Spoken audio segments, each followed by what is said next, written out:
دا هغه دروند اوسپنیز ماشین دی چې د هیوادونو ترمنځ د سیالۍ ډګر جوړوي. د کرکټ ویکټ یا پیچ جوړول چې نه مرحلې لري، جوړښت یې د مځکې د 14 انچه ژوروالي څخه راپیلېږي.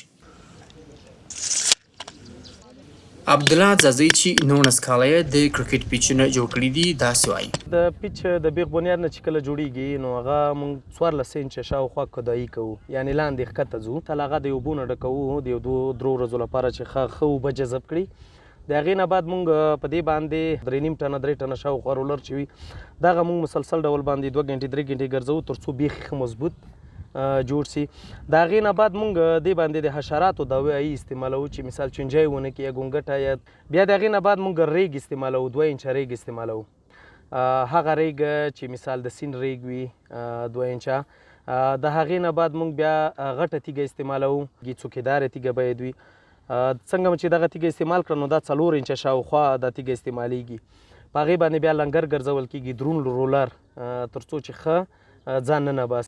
د تیږې نه بعد موږ په دې باندې بیا 2 انچه کرش استعمالوو. د هغې په سر بیا موږ رولینګ کوو استعمالوو. د هغې په سر باندې بیا موږ خاکه استعمالوو. نو چې کله مو دا استعمال کړله بیا شاوخوا 6 انچه په 3 سټیپو کې 2 انچو باندې په دې باندې موږ خاوره اچوو. هغه خاوره چې مثال د پیچ دپاره ځانګړې خاوره ده.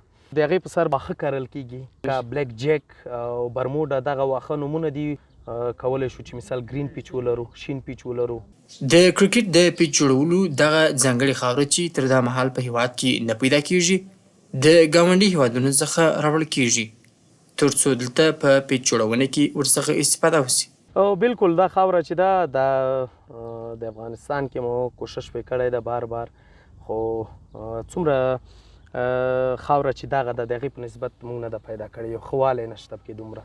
سرچنګ مو کړی ده، پیدا مو نه ده کړې، یو څه مو پیدا کړله خو د دې په شان د رزلټ نه ورکولو.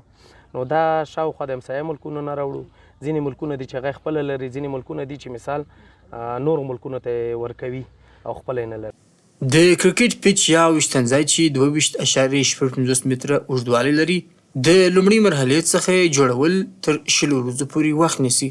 نو سر نه ویکټ جوړوو نو کم از کم د 15 نه تر 20 ورځو پورې ټایم اخلي.